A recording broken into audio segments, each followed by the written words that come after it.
this is our character. He loves the color teal. I'm naming the world after a place I really like in another game. So, if you know what Lustlight is, congrats. They get spawned into the world, and we're already chopping down a tree. Multiple, in fact, to build this dinky little thing. Oh yeah, this guy right here is our guide. The tutorial villager of sorts. More on him later as something not quite right happened.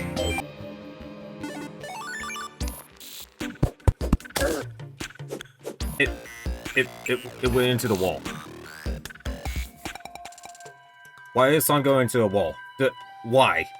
A little freaked out, I trucked it to a desert. There's vultures there. They suck. A lot. I get it's a desert and there's a lack of food sometimes, but I'm sitting here in this cave dealing with 2 of them at the entrance, while 5 of them are sitting right outside waiting. Terrified for my life, I run all the way across back all home, and they all follow me all the way back home. What the heck? Seeing how terrifying the right side of the map was, I decided to check out the left side. Hey look, we died!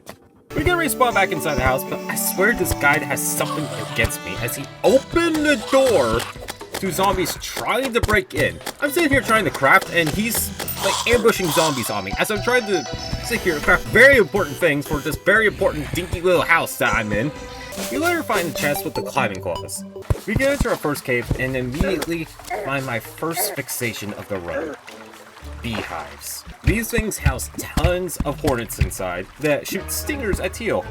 Inside the nest, we find a heart container, a heart crystal, which boosts our— Hey, get back there! I'm commentating here.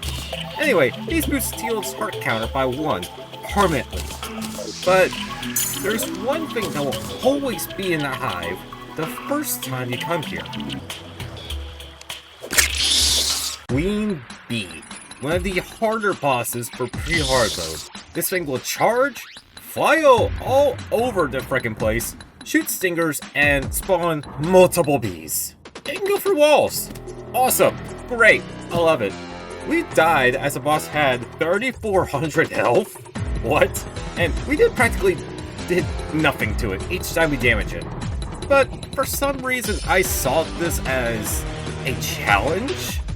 It had the grand idea to cheese a boss that can go through walls. You can respawn the boss by gathering bottled honey, hive blocks, honey blocks, which you can get by getting water blocks onto honey blocks, then bringing all those materials to a crafting station to make the bee mold. We made the platforms as that will let us use the entire arena, but it didn't matter as we died over and over and over again. Don't worry, we will be back. Eventually, I get the bright idea to not go into the cave, but instead jump right over it. But we go into the cave right next to it. Character progression, right? We found a fairy inside this cave though, and these nabby wannabes lead you to either treasure chest, life crystals, or anything of use. Really, that's not all.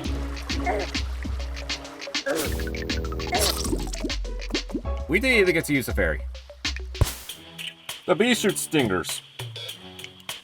Why do the bee shoot stingers? I don't know, but the bee shoots stingers. What else do you want me to say? Once we got back there, we ended up getting a flail, along with a shotgun. We found another thing though. Death! Hooray! Once we got teleported home, we came back and got that demonite, which gave me at least a golden pickaxe to mine, which we got. We returned home again to craft a very important sword for us. The Blade of Grass. This blade is made from stingers, jungle spores, and vines. Doesn't seem very powerful at first, especially with the materials used to make the thing. But this is his first sword that'll actually give us a massive boost in power. Like each swing summons leaves that deal damage to other opponents. Useful for keeping those pesky vultures away. You make a brief pit stop to a corrupted part of the town for more demonite.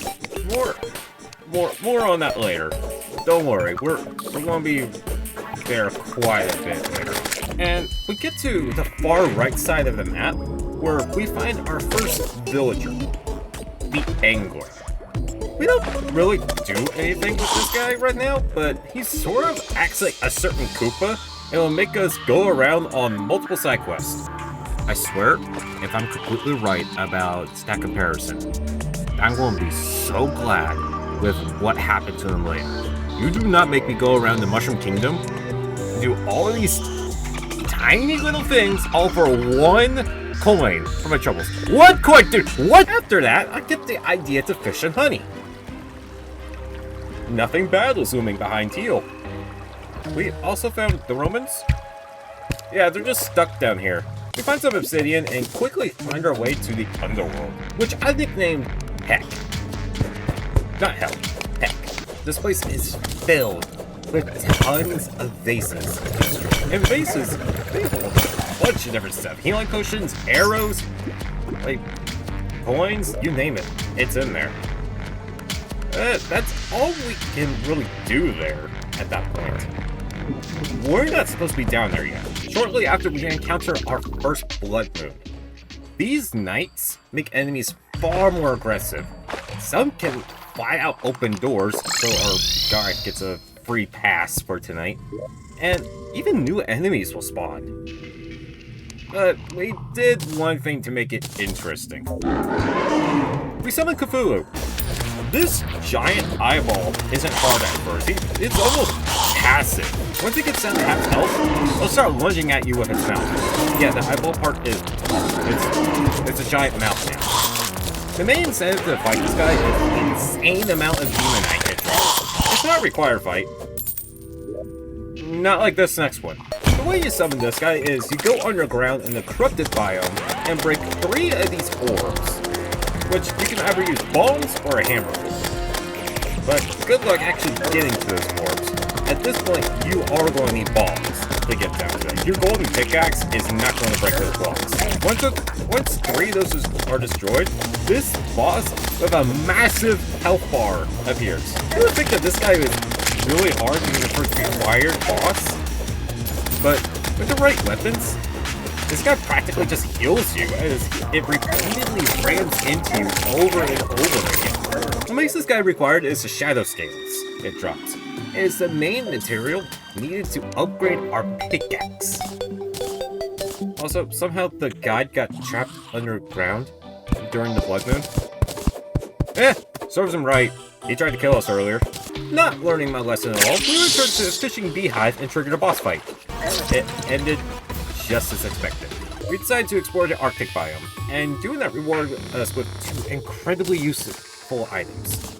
The Blizzard in a Bottle and Flurry Boots.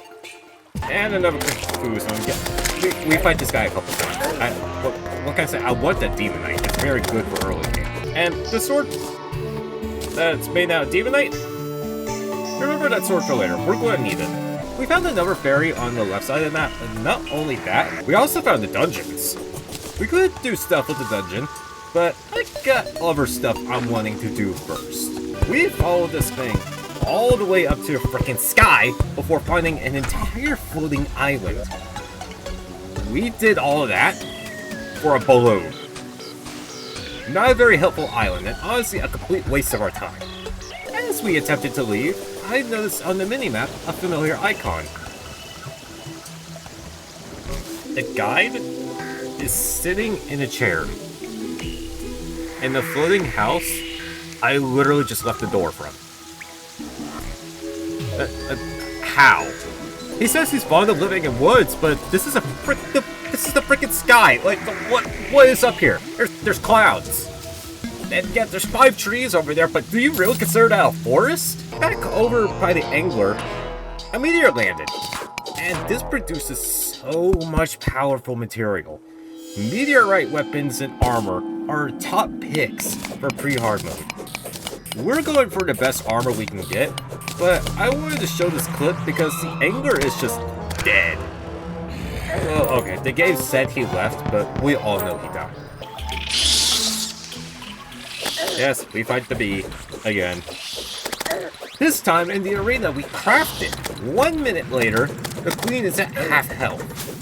The arena is doing its job perfectly. 1 platform is for us to change height at a moment's notice, and thanks to the Blizzard and Bottle, we can easily jump over a queen when she charges at us. And then the dirt blocks, like really scattered around, they'll block the projectiles that the queen can shoot at us. It could not go any better than what we have now. But lo and behold, they finally did it. And we get rewarded with the Beekeeper. This is an incredibly powerful sword for early game. Not only does it deal way more damage than what we can currently craft or even find, but it also summons bees to attack your opponents. We decided to test it on the only enemy in the room. It's been 20 seconds. The queen is already at half health, compared to the entire minute from before. We lost this fight, yes, but the queen kept ramming into us over and over again. But the next fight, we get rewarded with the beacon, which is a hilarious weapon. It shoots bees. Like, you cannot tell me that that is not funny. Feeling accomplished, I turn in for the day. Not night, day. And I vow to finish this run tomorrow. Right, I know what I want to do today. What do I do today? I don't know what to do. What do I do today? I still can't believe he's all the way up there. Like, what the heck? Despite the clear and obvious answer of go to the dungeon, I'm wrought with indecision. We find a tavern keeper, sure, but what are we doing? Oh, well, there's another meteor. Yeah, no kidding, I saw it land. Seriously, what are we doing? Not only that, but the traveling merchant that spawns randomly showed up at the stupid island. Why is he over there? Oh my freaking god. Down here, there's one more. Yeah, so I know what I'm doing now. I'm upgrading my pickaxe. Because in this mode of the game, the molten stuff is actually really, really good. And so I want the molten stuff because it's really, really good.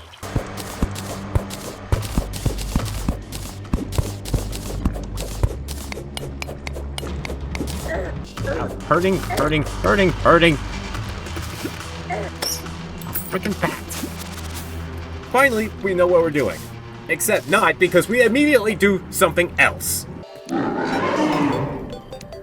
In come the King Slime. Begun! The easiest 3-hard boss you can possibly find.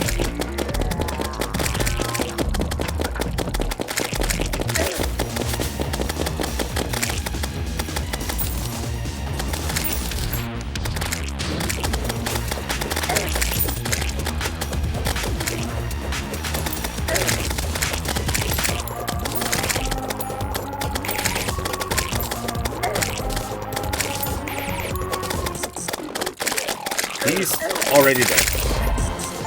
But he did give us a friend. Excuse me? Go, my bees! And now we have to defend ourselves from a bunch of goblins? Can we stay on track for once? Please. I get I'm essentially begging to myself at this point, but watching this in post is very, very frustrating. Regardless, we finally dealt with an entire freaking army of goblins and got a hilariously bad idea to most players. I'm just going to dig straight down. I got a bunch of water with me, so I don't have to worry about falling to my death. I do have to worry about breathing, though. A life crystal somewhere. I don't care. If it's not directly beneath the 2 tiles I'm mining, I don't care. Oh.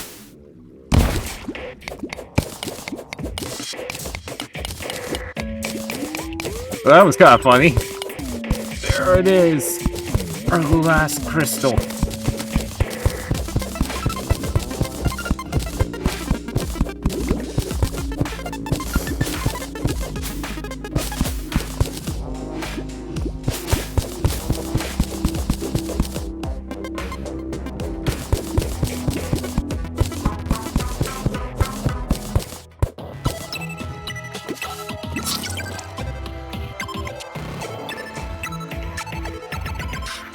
Was I drowning? I didn't even realize. Yes! You were drowning! How did you not see it? Your bubble meter was gone for over 10 seconds! You were dying! Oh, it's beautiful.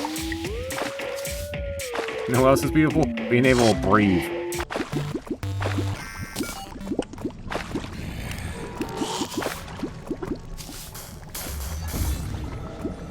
Well, I'm here. With a successful excavator built, we got all of the hellstone we needed to create the molten pickaxe. This is the best pickaxe you're going to get in pre-hard mode. It can mine anything, and you do it quickly. Not only that, but we have enough to not only get all the armor, but also for volcano. Much like the brass and demonite swords, you're going to want to build this thing as soon as possible.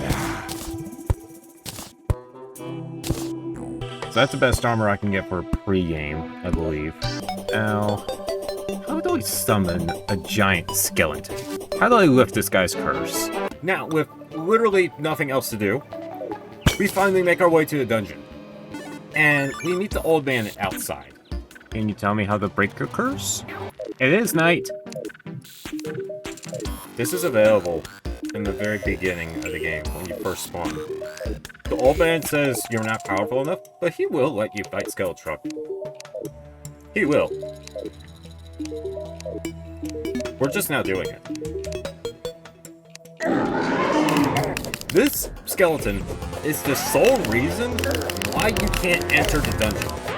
Until this thing is dead, Teal will instantly die if he sets foot inside. I'm not joking. Skeletron's head will just pop into existence, do a bunch of spins, then charge directly at him, no matter what, until he's dead. And that head is faster. It will catch up to him.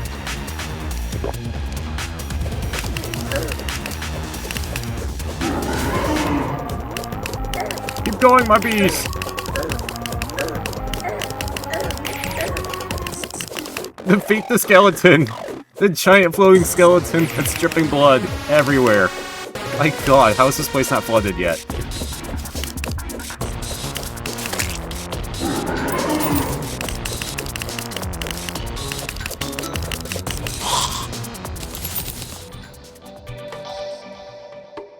We got 2 goals for being here. One is a key that'll let us open all the chests down in Heck. Oh, I'm not sure how much I'm gonna like this. I love that there's hidden passages, but oh my god. Oh. Alright, so all those chests are down there, and Heck, we can get those now. And the second is a sword that is very much needed. There we go. Thank God. With Knight's Edge created, there is no reason to stick around the dungeons now. But we did find something new. What the? Huh? What the heck kind of key is that? I guess just there. Like an obnoxious freaking yellow dot on the map. There. What? Also, I cannot stress how lucky I am that there was an altar right where I was. I recognize that. Wait. No, I recognize that shape. In the in the game that I'm playing with my friends. I have that.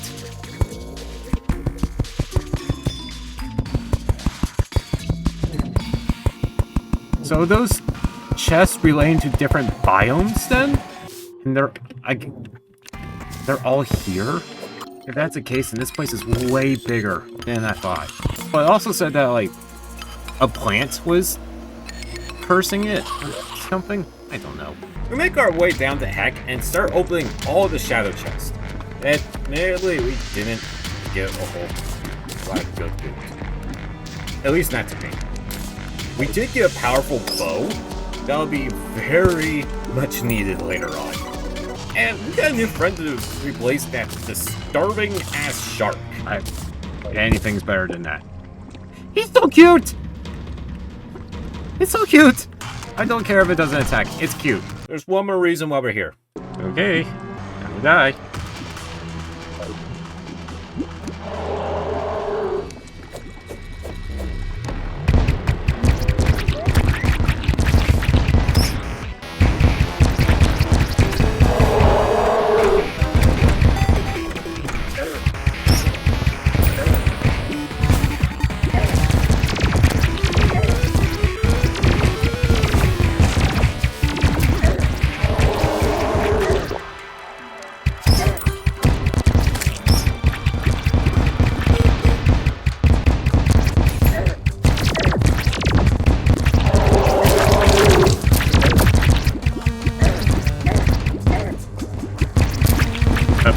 Thank you.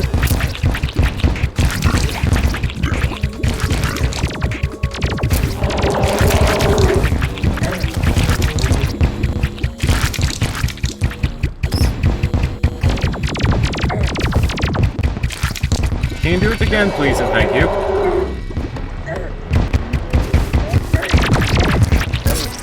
Dang it. That was the wall of flesh. This thing will chase you until either it or the player is dead. This is also the final boss for pre-hard mode. The second required boss fight for any progressive-based things like the story or crafting. He can be summoned like any other boss, but there's a catch to this guy. By throwing the voodoo doll that you get from any slain imps that have like a giant tail on them into the lava, it will spawn the wall of flesh, but only if the guide is alive. If the guide is dead, it won't even show up. The way to respawn any villagers is to build shelters for them. Shelter will consist of an enclosed space, the entirety of that space filled with background walls, a comfort item, usually a bed, a table, and a light source. Oh, while I wait for this guy, where is... I'm dying. If it's a voodoo doll, then I'm going to assume that there's some other thing. Because I know that's an actual NPC. But I haven't seen the NPC yet, so I probably can't even summon Skeletron right now. I don't know who you are. Get your half off of Brower's hair! Andrew! The guide! Oh, thank goodness. I can find... Banana split. What? I can finally go and fight the frickin' boss now. For real this time. Hey, you ready to die? I do have the... I have that at the very least, so I can stand on the hell bricks. God, I forgot about... Playing on two separate characters really, like, messes with me, actually. Why did I do it this way? Hey, why not? That character's in hard mode already. I want to play... I actually want to do this cut with just a normal-ass character, and not a powerful one. Even though there's, like, barely any difference between the two characters. There's really no difference between the two of them. That's a funny thing.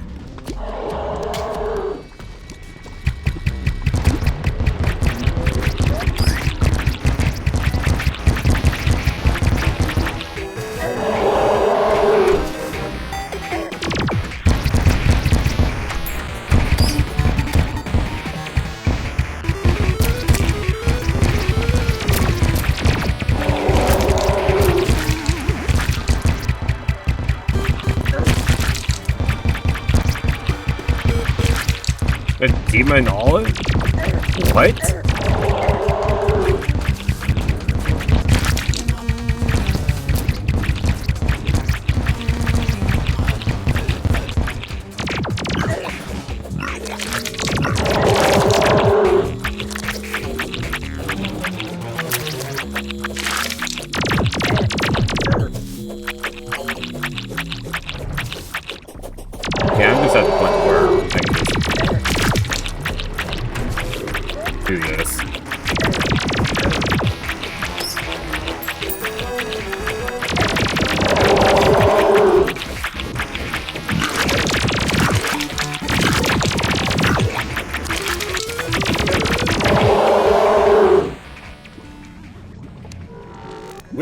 The boss defeated.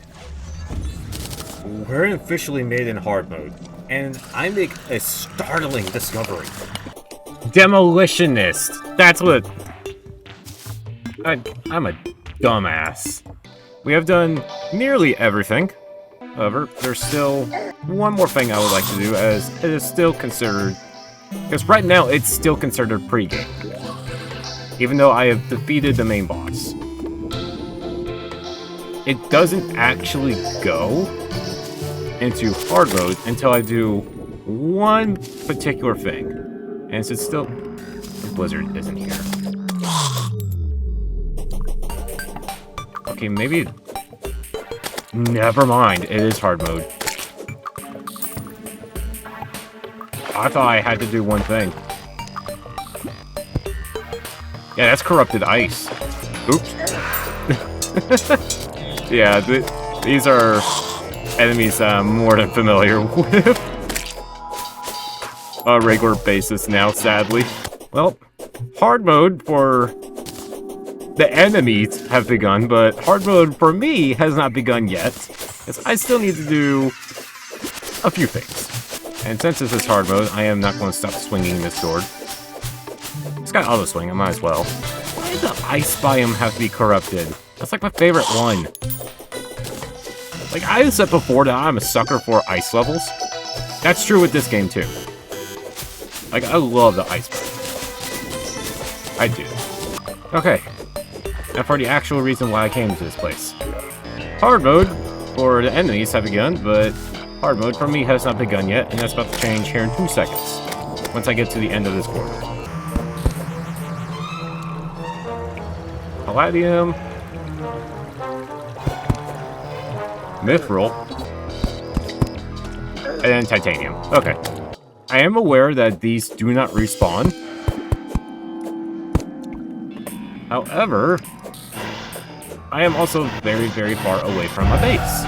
And I am not going to come all the way over here to use this stupid altar. Or anything that I may craft. Especially when there's another section of this type of area. And there's 50 gazillion of them over there as well. You, sir, drive a hard bargain.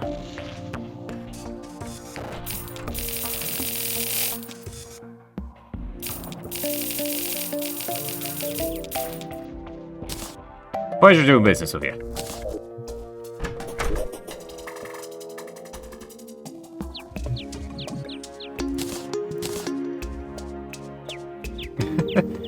Luigi's cap.